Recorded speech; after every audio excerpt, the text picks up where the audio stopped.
हामीलाई प्रायजसो नयाँ कम्प्युटर खरिद गर्दा ल्यापटप लिने वा डेस्कटप लिने भन्ने कुरामा सदैव दुविधा भइरहन्छ। सही समयमा उपयुक्त निर्णय लिन सकेन भने हामीलाई पछि पश्चाताप पनि हुन सक्छ। डेस्कटपले कम मूल्यमा धेरै सुविधा दिइरहेको हुन्छ भने ल्यापटपले बढी मूल्यमा पनि करिब उही सुविधा दिइरहेको हुन्छ।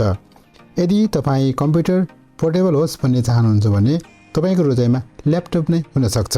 यो कुरालाई छेउमा राखेर अन्य पक्षलाई आधार बनाउने हो भने ल्यापटप भन्दा डेस्कटप निकै उपयुक्त हुने देखिन्छ। यो एपिसोडमा हामी ल्यापटप भन्दा डेस्कटप कुन कुरामा अगाडि वा तपाईले किन डेस्कटप खरिद गर्ने भन्ने विषयमा चर्चा गर्दै छौं। यो भिडियोको मुख्य आशय भनेको केवल कुन पक्षमा डेस्कटप आकर्षक छ देखाउन मात्र खोजेका छौं। आफ्नो आवश्यकता अनुसार ल्यापटप लिने वा डेस्कटप लिने भन्ने कुरा स्वयं तपाई आफैमा निर्भर रहन्छ। नमस्कार, यहाँलाई एप्टेक फोरम युट्युब च्यानलमा हार्दिक स्वागत छ। हामीले आजको यो एपिसोडमा ल्यापटप भन्दा डेस्कटप राम्रो हुने 10 वटा मुख्य कारणहरूको बारेमा चर्चा गर्ने छौं। आउनुहोस् टपिक्सलाई सुरु गरौँ। पहिलो नम्बरमा रहेको छ ल्यापटपको तुलनामा डेस्कटप पावरफुल हुन्छन्। पावरलाई आधार बनाउने हो भने डेस्कटप खरिद गर्नुपर्ने मुख्य कारण नै यही हो। ल्यापटप सानो डिभाइस हुने भएकोले त्यसमा केही लिमिटेसन रहन्छन्। डिभाइस सानो हुनाले त्यहाँ थुप्रै कम्पोनेन्ट्स समावेश गरिएको हुन्छ। त्यसका लागि उत्कृष्ट पर्फर्मेन्स डेस्कटप कम्प्युटरमा मात्र देख्न सकिन्छ। यदि तपाईले डेस्कटपकै विशेषता खरिद गर्ने सोच्नुभयो भने त्यसका लागि केही बढी मूल्य तिर्नुपर्ने हुन्छ। यसो त डेस्कटप हेभी कामको लागि नै तयार पारिएका हुन्छन्। त्यही काम उही विशेषता भएको ल्यापटपबाट गर्न केही झन्झट हुन्छ। यदि तपाईँ वेब ब्राउज गर्नुहुन्छ, भिडियो हेर्नुहुन्छ वा अफिस वर्कसँग रिलेटेड कार्य गर्नुहुन्छ भने तपाईँको लागि ल्यापटप उपयुक्त हुन्छ। हेभी काम जस्तै फोटोसप, भिडियो एडिटिङ, प्रयोग गरिने प्रिमियर प्रो लगायतका भिडियो एडिटिङका सफ्टवेयरहरू, ग्राफिक्स डिजाइनिङ लगायतका हेभी सफ्टवेयरहरू प्रयोग गर्नुहुन्छ भने तपाईँले डेस्कटप नै रोज्दा बेस्ट हुन्छ। दोस्रो नम्बरमा रहेको छ डेस्कटपको मूल्य सस्तो पर्छ। पक्कै पनि कम्प्युटर खरिद गर्दाखेरि ल्यापटपको तुलनामा डेस्कटपको मूल्य सस्तो पर्छ। मूल्यलाई आधार बनाउने हो भने पनि ल्यापटपको तुलनामा डेस्कटप निकै एफोर्डेबल छ। ल्यापटपको मूल्य त्यो कति पोर्टेबल छ, ब्याट्री क्षमता कति छ वा प्रोसेसिङ पावर कति छ भन्ने कुराले निर्धारण गरेको हुन्छ। डेस्कटपको मूल्य यसको फिचरमा निर्भर हुन्छ। तपाईले आफूलाई कस्तो डेस्कटप आवश्यक छ, कुन फिचर आवश्यक छ त्यही समावेश गरेर खरिद गर्न सक्नुहुन्छ। यसमा हुने विशेषतालाई आधार बनाउने हो भने डेस्कटपको मूल्य ल्यापटपको तुलनामा कम पर्छ।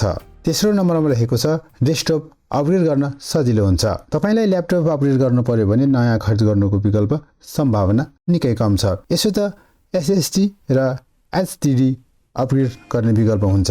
यति मात्र तपाईको लागि उपयुक्त नहुन सक्छ। तर डेस्कटप अपग्रेड गर्न निकै सजिलो छ। तपाईले डेस्कटपको एउटा भाग अपग्रेड गर्न सक्नुहुन्छ। यदि समयअनुसार उही डिभाइस अपग्रेड गरेर प्रयोग गर्न रुचाउनुहुन्छ भने तपाईको लागि डेस्कटप उपयुक्त हुन सक्छ। चौथो नम्बरमा रहेको छ डेस्कटप सजिलै मर्मत गर्न सकिन्छ। ल्यापटप केही बिग्रियो भने सबैभन्दा पहिला कसरी मर्मत गर्ने भन्ने कुरामा पुष्टि गर्नुपर्ने हुन्छ। सबै भाग एउटैमा जोडिएको हुनाले आफैले खोलेर मर्मत गर्न जोखिम नै रहन्छ।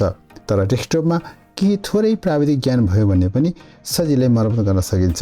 उदाहरणको लागि किबोर्ड वा माउस बिग्रिएको कुरा बाहिरबाटै पहिचान गरेर नयाँ राख्ने वा त्यसैलाई मर्मत गर्न सकिन्छ भन्ने कुरा यकिन गर्न सकिन्छ। त्यस्तै डेस्कटपमा हरेक भाग छुट्टै हुने भएकोले मर्मत गर्न सजिलो हुन्छ। यदि केही गरी मर्मत गर्दा उक्त भाग बिग्रियो भने सस्तो मूल्यमा नयाँ फेर्न सकिन्छ। पाँचौं नम्बरमा रहेको छ काम गर्दै डेस्कटप त्यतिकै छोड्न सकिन्छ।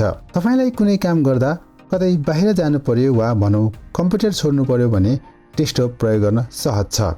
तपाईले डेस्कटपमा कुनै काम गर्दै रातको समयमा छोडेर सुत्न सक्नुहुन्छ। यो ल्यापटपमा पनि गर्न सकिन्छ। तर ल्यापटप यो कार्यको लागि निर्माण गरिएका हुँदैनन्। तपाईले कुनै पनि काम पूर्ण रूपमा सम्पन्न गरेर मात्र छोड्नुपर्ने हुन्छ। यदि त्यसो नगरेको खण्डमा हार्डवेयरमा समस्या आउन सक्छ, हार्डवेयर बिग्रिन सक्छ। छैठौं नम्बरमा रहेको छ डेस्कटप चोरी हुने डर कम हुन्छ। ल्यापटप विशेष गरी एक ठाउँबाट अर्को ठाउँमा लग्नका लागि डिजाइन गरिएको हुन्छ, जसले गर्दा हामी उही ल्यापटपबाट बिहान आफ्नो घरमा र दिउँसो अफिसमा काम गर्न सक्छौँ। यसलाई विभिन्न ठाउँमा लान सहज हुनाले नै यो चोरी हुने जोखिम बढी हुन्छ। तर डेस्कटपमा एउटा मात्र भाग चोर्ने भन्ने हुँदैन, पुरै सिस्टम नै उठाउनु पर्ने हुन्छ। यस हिसाबले पनि तपाईको लागि डेस्कटप नै उपयुक्त हुन सक्छ। सातौं नम्बरमा रहेको छ डेस्कटपले कम आवाज निकाल्छ। नोइज अर्थात् आवाज। नोइजको सन्दर्भमा डेस्कटपले कम आवाज निकाल्ने गर्दछ। यदि तपाईले पूर्ण रूपमा शान्त हुने डेस्कटप खोज्नु भएको छ भने त त्यो भेट्न नै मुस्किल नै होला, किनभने डेस्कटपमा डिभाइसलाई चिसो राख्नको लागि फ्यान राख्ने तमाम ठाउँहरू हुन्छन् जसले गर्दा कम आवाज निस्कन्छ। तर ल्यापटपमा जडान गरिएका फ्यानको लागि उपयुक्त ठाउँ हुँदैन, जसले गर्दा ल्यापटपमा फ्यानको आवाज बढी आउने गर्छ। 8औं नम्बरमा रहेको छ डेस्कटपमा थुप्रै पोर्टहरू रहेका हुन्छन्, जसले गर्दा तपाईले आफूलाई आवश्यक परेका हरेक डिभाइस जोडान गर्न सक्नुहुन्छ। यदि कुनै विशेष पोर्ट उपलब्ध छैन भने त्यसलाई पनि डेस्कटपमा बाहिरबाट थप्न सकिन्छ। ल्यापटपले यो सुविधा दिएको हुँदैन। यसमा स्पेस कम हुने भएकोले केही सीमित पोर्ट मात्र समावेश गरिएको हुन्छ। त्यसैले नयाँ डिभाइस जोडान गर्नका लागि ल्यापटपमा विशेष पोर्ट पाउन निकै गाह्रो हुन्छ। 9औं नम्बरमा रहेको छ डेस्कटपमा ठुलो स्क्रिन हुन्छ।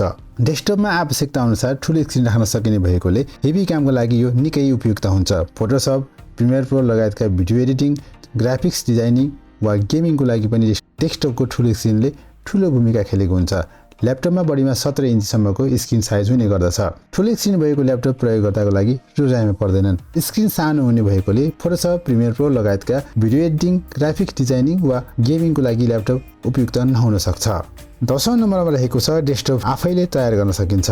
ल्यापटप खरिद गर्दा हरेक भाग त्यसैमा जोडिएको हुन्छ, जसले गर्दा हाम्रो आवश्यकता र रोजाइमा उक्त ल्यापटप नपर्न सक्छ। उदाहरणको लागि हामीलाई कुनै ल्यापटप मन पर्यो, हामीलाई ल्यापटपको डिजाइन, साइज मन परेको भए पनि त्यसमा भएको प्रोसेसर, र्याम, एसएसडी मन नपरेको हुन सक्छ। तर डेस्कटपमा भने थुप्रै सुविधा रहेका छन्। तपाईले आफ्नो आवश्यकता अनुसार र्याम एउटा ठाउँमा लिएर प्रोसेसर अर्को ठाउँबाट, मोनिटर अर्को ठाउँबाट खरिद गरेर सेटअप गर्न सक्नुहुन्छ। यसमा तपाईले आफूलाई मनपर्ने हरेक कम्पोनेन्ट्स खरिद गरेर प्रयोग गर्न सक्ने भएकोले डेस्कटपलाई आफैले चाहे जस्तै बनाउन सक्नुहुन्छ। पक्कै पनि यो भिडियो यहाँको लागि एकदमै उपयोगी भयो होला भन्ने मैले आशा गरेको छु। कृपया यस च्यानलमा नयाँ हुनुहुन्छ भने च्यानललाई सब्स्क्राइब गर्न नभुल्नुहोला। यस्तै खालका विभिन्न भिडियोहरू हेर्नको लागि कृपया यस च्यानलमा पनि भिजिट गर्न नभुल्नुहोला। अहिले यति नै, धन्यवाद।